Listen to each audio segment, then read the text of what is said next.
Okay, so now we're going to do some editing with Pro Tools.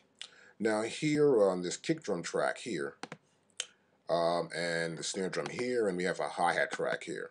These are tracks that I recorded in with my MPC 5000. Now, above here we have a kick, snare, and a hi-hat, the original tracks from the song. I'll play it back from the top here, and we'll hear it back from the top, and we'll hear.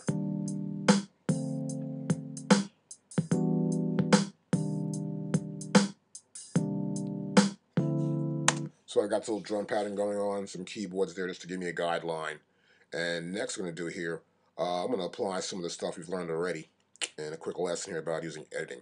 So what I'm going to do here, first of all, I've got hi-hats here, you can see. And I'll pull these hi-hats up a little bit so you can see them better.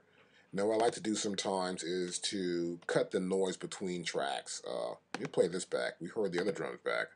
I just want to play this hi-hat back. I'm going to mute the other tracks, and we'll play it back. No real noise there. So, well, I could show you one thing for sure is that I can probably say cut this out and cut this out.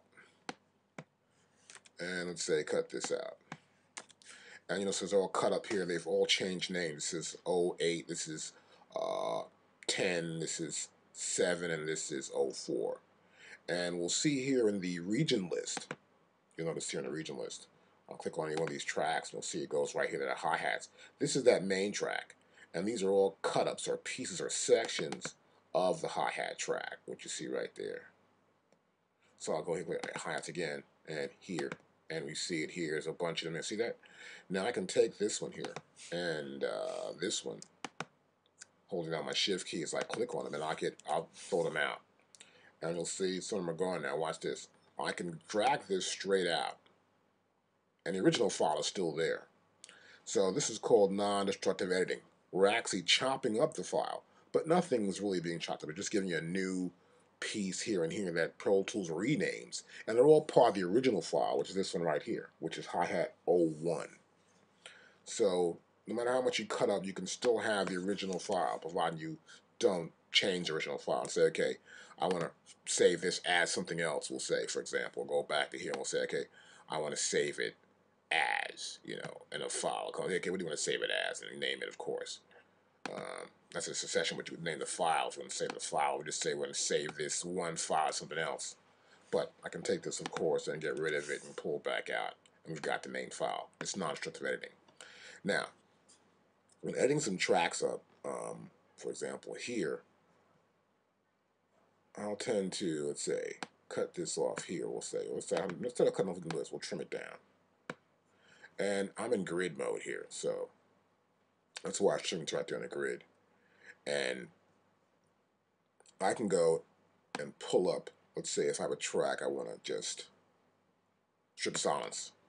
And here, for example, I might want to strip silence this track, or this kick drum track, for example. And so I click on right there, it's showing me here what my threshold level, what my minimum is. See this here? So I move this closer. This is the minimum strip duration. It's the time between the noise. We'll say, for example, now here, I'm raising the strip threshold level. See in the back and the front? And here, this is the start pad. We showed you earlier, and this is the end pad. Now the reason why I do this here, I don't want to have any noise. Sometimes drum machines or some machines do have some little bit of noise they have that you might hear between this section and that section too. I would normally gate it out, but sometimes I would do this. Even with a vocal sometimes as well. So I can press strip and see that? Each piece here now is, let me go back to this section right here, and that kick drum should be in. That's the solid.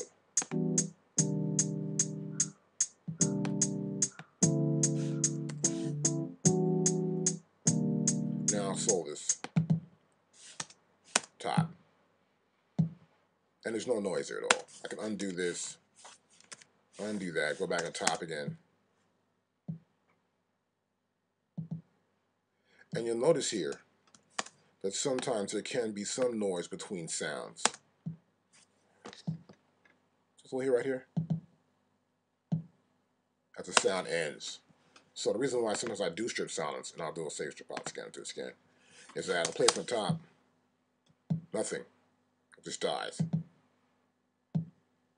And so I have to have my drum tracks pretty clean. That way, if I want to stop the entire mix, there'll be no noise or something, and this way I don't even bother gating that particular track.